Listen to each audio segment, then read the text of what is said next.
술판에 이어 이번에는 전관 변호사 회유냐. 이화영 전 부지사 측이 이번엔 또 다른 옥중 폭로를 했습니다. 검찰청에 술판 회유가 있었다는 의혹은 지난주에 제기가 됐었고, 그러니까 검찰이 그다음에 출정 기록 혹은 수원지검의 13층 조사실 사진까지 공개하면서 곧바로 탄핵을 했었죠. 그런데 이번에는 검사가 검찰 출신 전관 변호사를 연결해서 회유를 했다는 주장까지 했습니다. 검찰은 모든 정보를 갖고 있고 우리는 매우 한정된 정보 속에서 우리가 주장하는 거에 대해서 검찰이 건 바이 건으로 반박하는 방식은 바람직하지 않다. 이런 입장입니다. 검찰은 이미 자료를 다 확보하고 있는 걸로 보이니까 전 기간의 출정 기록을 공개해라. 민주당 측 주장의 공통점은 만약 회유가 압박이 있었다는 주장이 사실이라면 등의 가정을 전제로 한 후 검찰이 관련 자료 일체를 공개하여 진실을 밝히지 않으면 검찰 탄핵과 국정조사 및 특검 수사가 필요하다라는 식의 구조를 갖고 있다는 점입니다. 전형적인 정치적 공방에 불과합니다. 이 정도 공방에 대해서는 법원이 냉정히 판단해서 이화영 전 부지사 1심 판결 선고에 반영하면 될 일입니다. 오늘 아예 이화영 전 부지사 측이 여기에 보면 이재명 대북성공 조작 사건이라는 편지를 써서 새로운 주장을 하나 더 옥중폭로했어요. 검찰이 고위직 출신 변호사를 수원지검 검사에 연결로 해서 본인 회유를 했다. 윤기찬 대변인, 이거 무슨 얘기입니까? 이제 처음 나온 얘기잖아요. 근데 저는 저 말을 이해할 수가 없는 것이, 물론 변호사가 본인이 이제 사건을 유치하기 위해서 어떤 말을 할 수는 있겠죠. 예. 근데 그 저 변호사를 선임했는지 여부도 모르겠고, 그다음에 보면 구치소도 접견을 갔다고 하는 겁니다. 구치소에서 만나고 검사실에서 만나고. 그러니까 보통은 변호사가 구치소로 접견 가기도 하지만 해당 재소자가 출정한 경우에는 검찰로 또 접견을 갑니다. 가가지고 변호 조력을 받을 권리 행사해요. 근데 문제는 뭐냐면 변호사가 어떻게 해라라고 할 수는 있어요. 그것은 의뢰인을 위한 어떤 행위죠. 예컨대 의뢰인이 어떻게든 빠져나갈 수 없는 경우에는 자백해라라고도 하기도 합니다. 이게 지금 거꾸로 얘기하면 자백해라는 말로 들려요, 제가 볼 때는. 그런데 지금 저 변호사나 아니면 이화영 씨가 주장하는 바는 뭐냐면, 나에 대한 수사 또는 내 주변에 대한 수사를 안 하게 하려고 그러면 뭐 이재명 대표에게 보고한 것처럼 얘기해달라, 이런 취지로 얘기를 한단 말이죠. 예. 변호사가 그런 얘기를 할 수가 없어요. 저는 그 말이 좀 허위라고 보여지는 것이고, 또 하나는 검사가 저런 약속을 지키지 않을 것 같아서 전관 변호사 입을 통해서 얘기한 것 아니냐, 이런 취지로 주장도 하거든요. 예. 그것도 또한 믿을 수 없어요. 저는 개인적으로 이 부분은 이전에 일단 이화영 부지사에 대한 추가 기소가, 대북송모 관련된 추가 기소가 작년도 3월 달인가 추가 기소가 돼요. 예. 그러니까 그 이후에 만약에 저런 게 이루어졌다 그러면 이화영 부지사에 대한 검찰이 봐줄 수 있는 게 없습니다. 양형뿐이었거든요. 예. 근데 양형이라는 것은 사실 변호사가 그 영향력을 행사해가지고 달라질 것은 아닌 거예요. 차라리 검사한테 약속받는 게 나은 것이지. 뭐 가명 같은 걸 말씀하시는 거예요? 예를 들면? 양형상의 이제 유리함이죠. 예. 구형량을 줄인다는 겁니다. 예. 그러니까 예를 들면 검사가 약속하는 것이 더 현실적인 것이지 어떻게 변호사가 약속하는 것이 더 현실적이겠습니까? 저는 이제 변호사 내지 이화영 씨가 주장하는 이런 사실들이 전혀 이치에 안 맞는다. 그리고 또 하나는 이것은 수임 비리일 수는 있어요. 예컨대 만약에 해당 검사가 저 변호사를 소개했다 그러면 그거는 해당 변호사법 위반입니다. 예. 그리고 선임계를 내지 않고 변론했다. 그것도 또 변호사법 위반이에요. 이런 식의 수임 비리 측면은 다른 것이고, 예. 그 변호사 입을 통해서 회유한 것인지 여부에 대해서는 전혀 사실관계 안 나온다. 마지막으로 한 말씀만 드리면, 예. 이렇게 해야 되죠. 나는 이재명 대표에게 보고한 적이 없다라고 강력하게 얘기했음에도 불구하고 그 변호사가 아니다. 사실이 그럴지라도 당신이 유리하게 판단받기 위해서는 그렇게 얘기해라.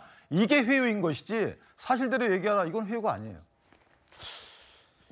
아예 뭐 전관 변호사로 검찰이 소개해줬다는 전관 변호사로 지목된 분은 이화영 회유 전혀 사실 아니라고 했고, 검찰도 입장을 낸 모양이에요. 오늘 또 다른 옥중 폭로에 대해서 전혀 사실 무근이고, 그리고 검찰 얘기는 이화영 본인과 오랜 친분이 있는 사람이다라고 하면서 김성태 전 회장 귀국 훨씬 전부터 이화영 전 부지사 구치소 접견했다. 본인 가족 요청으로 접견한 사람이지 뭐 우리가 소개해줘서 전관 변호사 혹은 회유하라고 했다는 건 전혀 사실이 아니라고 했는데,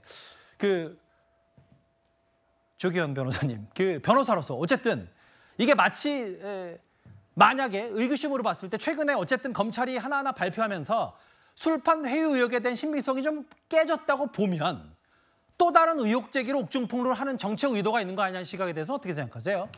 글쎄요, 이거를 뭐 순차적으로 해서 이것 던져보고 안 되면 이거 하고 뭐 저는 그렇게 보이지는 않습니다. 예. 전체적으로 진술에 대한 회유 압박, 뭐 조작이 있었다고 하면 전 과정에서 직간접적으로 어떤 검찰청의 행위가 있었다고 보여지고 그게 실제 술을 마셨는지 어디에서 마셨는지에 대해서는 약간의 기억의 착오가 있을 수도 있고 몇 가지 일정에 대해서 검찰이 반박하는 내용에 비추어 보면 이화영 부지사의 기억이 좀 틀릴 수 있는 부분은 분명히 있습니다. 그런데 이번에 전관 변호사를 통해서 회유 압박했다는 내용들이 이런 과정들이 충분히 있습니다. 그러니까 물론 검사가 이렇게 얘기한다. 이 부분을 자백하면 이 형량이나 뭐 혐의 사실에서 뭘 빼주겠다고 내가 검찰에 약속했다 이렇게 얘기는 하지는 않죠.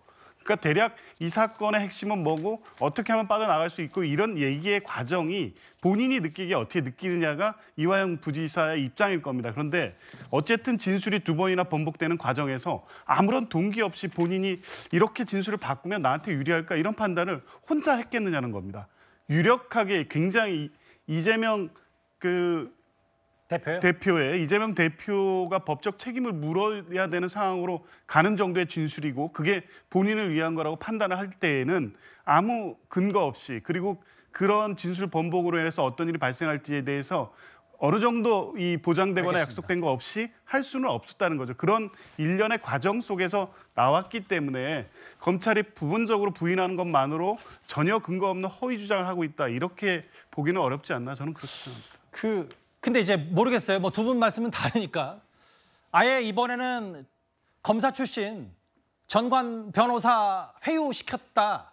근데 이제 검찰 얘기는 전혀 사실무근이고 그전부터 이화영 전 부지사 측과 친분이 있었다라고 반박을 했는데 술판 의혹 관련해서도요.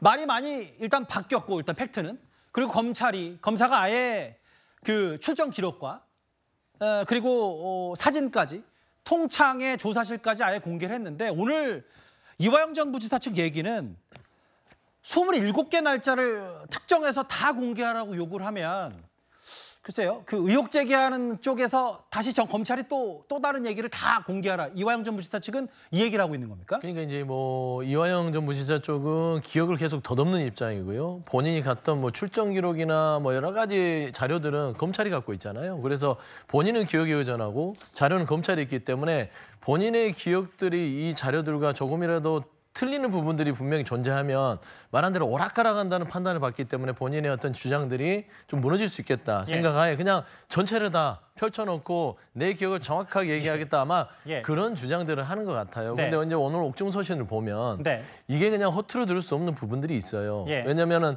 이름들이 나오잖아요. 예. 박모 검사, 그다음에 그 관련된 소개를 해줬다고 주장하는 변호사. 예. 그러니까 정관의 변호사라고 하죠. 예. 검찰 고위직 출신이니까. 그다음에 쌍방울 직원도 박모 씨, 박모 씨 두 명이 나와요. 예. 그다음에 당시에 구체적으로 김성태 씨가 자장면, 그다음에 갈비탕 예. 이런 식으로 얘기를 하고요. 그 녹화실에 있었던 거기에는 예를 들면은 뭐 과자 이름까지 세세하게 얘기하면서 그런 것들이 다화들이 있었다. 말씀 들어서 진짜 죄송한데 그러니까 묘사를 하는 부분들이 그러니까 술판 아마 의혹도 어느 정도 디테일한 부분이 좀 구체적으로 맞아 들어갔다면 우리도 뭐야 전관 변호사가 또 호의하려고 했어 이런 부분에 귀를 기울일 수가 있는데 일단 출정 기록하고 사진 공개했는데 그거에 대한 답보다 27개 날짜 던져놓고 또 추가로 전관 변호사 의혹을 제기하는 게 어느 정도 수준까지 받아들일지 저희가 좀 어려워서 질문 그러니까 드리는 이제 거거든요. 그거는 확실한 거는요. 검찰이 그 출정 기록 27개 아낄 예. 필요 뭐 있습니까? 공문서 아닙니까? 예. 그냥 펼쳐놓고 예. 이화영 전 부지사 데려다 놓고요. 그럼 맞춰봅시다 하면 될 예. 문제지. 나는 이화영 전 부지사의 기억이 틀리니까 우리는 27개를 공개할 수 없어. 이것도 맞지 않잖아요. 예를 들어서 검찰이 이 부분에 대해서 이화영 전 부지사의 어떤 여러 증언들이나 확인들이 증명을 해버리면 이거는 뭐 더 이상 논박이 필요 있는 그러면 거 이제 아니잖아요. 27개 출정 기록 검찰이 공개하면 이것도 아니 깎을 제가 검찰이면 그럴 것 같은데 지금 예. 검찰 자체가 수원지검도 대검 감찰도 받지 않겠다는 식으로 어떤 의견들 주기 때문에 예. 차라리 그 검찰 쪽에다 의혹을 부풀려오는 겁니다. 저는 옥중서신이 계속 나올 것 같은데요. 이게 나오기 전에 검찰은 출정 기록에 대해서 확인 사살을 확인 어떤 관계들 그런 절차들을 거치면 예. 이 부분 더 이상 길게 가지 않겠다. 좀 그런 말씀드립니다. 예. 옥중 폭로 또 한 번 했는데 지난주는 이제 술판 회유 의혹에 의해서 이번엔 전관 변호사 의혹 검찰 혹은 당사자 전면 부인하고 있으니까요. 글쎄요 또 검찰이 또 어떤 증거로 탄핵할지는 잘 모르겠습니다만